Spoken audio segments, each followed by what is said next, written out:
আসসালামু আলাইকুম। আজকে আমরা কমনওয়েলথ নিয়ে আলোচনা করব। আপনারা জানেন যে এটা বিসিএস সহকারে অন্যান্য চাকরি পরীক্ষার জন্য খুবই ইম্পর্টেন্ট। কমনওয়েলথ হচ্ছে ব্রিটিশ কমনওয়েলথ অফ নেশনস, এটা তার পূর্ণ নাম, এবং এটা হচ্ছে ১৯৩১ সালে আমরা দেখতে পাচ্ছি যে কমনওয়েলথ হচ্ছে প্রতিষ্ঠিত হইছে। নামটা ছিল ব্রিটিশ কমনওয়েলথ অফ নেশনস। আর হচ্ছে কমনওয়েলথ অফ নেশনস এই নামটা আসছে হচ্ছে আপনার ১৯৪৯ সালে ২৮শে এপ্রিল, এবং এটা হচ্ছে লন্ডন ডিক্লারেশনের মাধ্যমে আসছে। সো এখানে এক খুব ইম্পর্টেন্ট এমসিকিউ হচ্ছে কোন ডিক্লারেশন, আপনারা অবশ্যই মনে রাখবেন সেটা হচ্ছে লন্ডন ডিক্লারেশন। এই নামে হচ্ছে আপনার ১৯৪৯ সালে আত্মপ্রকাশ করছে Commonwealth of nation, Commonwealth of nation. এখন এখানে এই জিনিসটা মনে রাখার একটা সুন্দর টেকনিক আছে। সেটা হচ্ছে এই যে ন্যাটো, আমরা জানি যে ন্যাটো কিন্তু তৈরি হইছে ১৯৪৯ সালে। তাই না? ন্যাটো নিজেও তৈরি হইছে ১৯৪৯ সালে। তাহলে আমার সাথে আবার রিপিট করেন। কমনওয়েলথ হচ্ছে এমন একটা প্রতিষ্ঠান বা এমন একটা সংস্থা যেটা হচ্ছে তৈরি হইছে বা প্রতিষ্ঠিত হইছে কমনওয়েলথ অফ নেশন নামে ১৯৪৯ সালে ২৮শে এপ্রিল। আর হচ্ছে নেইটো এটাও তৈরি হয়েছে হচ্ছে ১৯৪৯ সালে। যেটা আমরা জানি নর্থ আটলান্টিক ট্রিটি অর্গানাইজেশন, যেটা মূলত হচ্ছে ইউএসএ সহকারে ইউরোপের অনেকগুলো কান্ট্রি, মোটামুটি এখন কত? এখন হচ্ছে আ প্রায় ৩২ টা কান্ট্রি তারা একসাথে মিলে হচ্ছে একটা জোট গঠন করছে। এটা মূলত একটা সামরিক জোট। কমনওয়েলথের সদস্য হচ্ছে ৫৬ টি। ৫৬ জন সদস্য টোটাল। এশিয়ার দেশ হচ্ছে টোটাল ৮ টা এখানে। এখানে মনে রাখতে হবে ৫৬ টি, এটা আমরা মনে রাখলেই হবে। বাকি এশিয়ার দেশ খুব ইম্পোর্টেন্ট না। সো আমরা ৫৬ টি দেশ মনে রাখবো। মালদ্বীপ কমনওয়েলথকে ২০১৬ সালে ত্যাগ করছে, এবং হচ্ছে মালদ্বীপ আবার ২০২০ সালে ফিরে আসছে। এটা জাস্ট একটু মনে রাখলেই হবে যে মালদ্বীপ ত্যাগ করছে, আবার মালদ্বীপ নিজে ফিরে আসছে। বাংলাদেশ কমনওয়েলথের হচ্ছে ৩৪তম সদস্য, যেটা হচ্ছে কমনওয়েলথের যে ওয়েবসাইট, সেই ওয়েবসাইট অনুসারে বাংলাদেশ হচ্ছে কমনওয়েলথের হচ্ছে ৩৪তম সদস্য। এটা আপনার মাথায় রাখবো। এটা ৩২ আর ৩৪ এর মধ্যে একটা, মানে এটা বিশাল কনফিউশন আছে। বাংলাদেশের প্রচলিত বইগুলোতে অনেকগুলোতে ৩২ লেখা, বাট কমনওয়েলথের নিজের যে ওয়েবসাইট সেখানে ৩৪তম লেখা।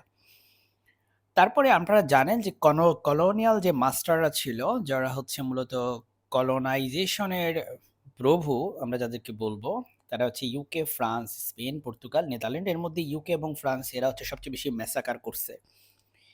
এখন যদি আমি আপনাকে জিজ্ঞেস করি যে কোন সম্মেলনের মাধ্যমে কমনওয়েলথের যাত্রা শুরু হয়, এটার উত্তর হচ্ছে ইম্পেরিয়াল কনফারেন্স। Imperial conference. এটা হচ্ছে ১৯২৬ সালে এই কনফারেন্স হইছে ১৯শে নভেম্বর। সো এটা একটা ইম্পোর্টেন্ট কোয়েশ্চেন যে কোন সম্মেলনের মাধ্যমে কমনওয়েলথ হচ্ছে আপনার যাত্রা শুরু করছে। আর একটু আগে আমরা বললাম লন্ডন ডিক্লারেশন। খুব কনফিউজিং এগুলো আসলে। বেলফোর ঘোষণার মধ্য দিয়ে কমনওয়েলথের যাত্রা শুরু হয়। এটাও একটা বিষয় ইম্পোর্টেন্ট যে বেলফোর ডিক্লারেশনের মাধ্যমে ১৯২৬ সালে কমনওয়েলথের যাত্রা শুরু হয় ব্রিটিশ কমনওয়েলথ অফ নেশনস নামে। আর কমনওয়েলথ অফ নেশনস নামে হচ্ছে লন্ডন ডিক্লারেশনের মাধ্যমে ১৯৪৯ সালে যাত্রা শুরু করে। ১৯১৭ সালে বেলফোর ঘোষণার মাধ্যমে ইসরায়েলের জন্ম হয়। ইহুদিদের জন্য একটি আলাদা রাষ্ট্র প্রস্তাব করা হয়। এখন চলেন আমরা হচ্ছে নেক্সট যে পেজ সেটাতে চলে যাই। সেখানে আমরা হচ্ছে কমনওয়েলথ নিয়ে আরেকটু জানার চেষ্টা করি।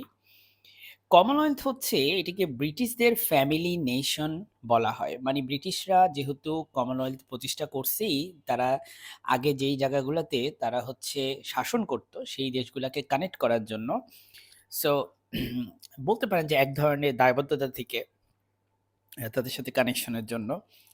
বর্তমান প্রধান হচ্ছে ২য় চার্লস, সেটা হচ্ছে ব্রিটেনের রাজা, এবং সেই ২য় চার্লস হচ্ছে মূলত হচ্ছে ব্রিটেনের যখন যে রাজা বা রানী, তখন সেই হচ্ছে কমনওয়েলথের হচ্ছে প্রধান থাকে।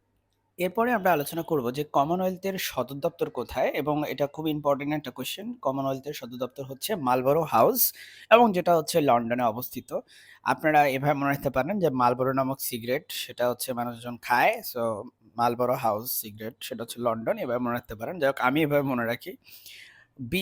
বাংলাদেশ হচ্ছে কমনওয়েলথের সদস্য হয়েছে ১৮ই এপ্রিল ১৯৭২। এটা খুব ইম্পর্টেন্ট। স্বাধীনতার পরে বাংলাদেশ সর্বপ্রথম যেই সংস্থার আপনার সদস্যপদ লাভ করছে সেটাই হচ্ছে কমনওয়েলথ, এবং বাংলাদেশ হচ্ছে ৩৪তম দেশ। কমনওয়েলথের দিবস হচ্ছে মার্চ মাসের ২য় সোমবার। এটা হচ্ছে কমনওয়েলথের দিবস। তারপর এখানে আরেকটা বিষয়, মায়ানমার, ইউএসএ, আয়ারল্যান্ড ব্রিটিশদের কলোনি হলো, এরা কমনওয়েলথের সদস্য নয়। মানে গোস্বা করছে আরকি। ইউকের সাথে যে বেটা তোদের সদস্য হব না। আর মোজাম্বিক, রুয়ান্ডা, টোগো, গ্যাবন ব্রিটিশদের কলোনি না হয়েও এরা কিন্তু কমনওয়েলথের সদস্য। কমনওয়েলথের কোনো লিখিত সনদ ছিল না ২০১৩ সাল পর্যন্ত, বা ২০১৩ সালে এটা খুবই ইম্পোর্টেন্ট এমসিকিউ। ২০১৩ সাল ১৩ সালে কিন্তু কমনওয়েলথে হচ্ছে একটা সনদ, লিখিত আকারে একটা সনদ তারা কিন্তু পাস করছে। এখানে একটা জিনিস কি, ব্রিটিশদের এটা একটা অভ্যাস, যেমন ব্রিটিশদের ওদের যেই সংবিধান এটাও কিন্তু অলিখিত। সো কমনওয়েলথের ভুক্ত দেশের মধ্যে সবচেয়ে আয়তনে বড় দেশ হচ্ছে কানাডা এবং জনসংখ্যার দিক থেকে সবচেয়ে বড় দেশ হচ্ছে ভারত। মনে রাখবেন কানাডা কিন্তু নিজে কমনওয়েলথের সদস্য হলেও ইউএসএ কিন্তু কমনওয়েলথের সদস্য নয়। আজকে এ পর্যন্ত আমাদের কমনওয়েলথ নিয়ে আলোচনা। আমরা পরবর্তী ভিডিওতে আরো আন্তর্জাতিক আরেকটা টপিক নিয়ে আলোচনা করব ইনশাআল্লাহ। আসসালামু আলাইকুম।